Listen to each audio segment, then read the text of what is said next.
Insurance shouldn't be complicated. So how do you buy protection for your tools without spending hours on paperwork?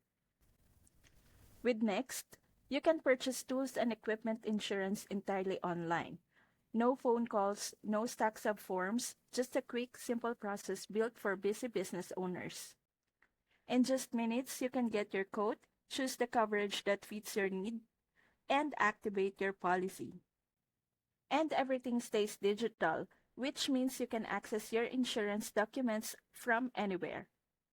This kind of speed matters because when you're running a small business or working as a contractor, time is money.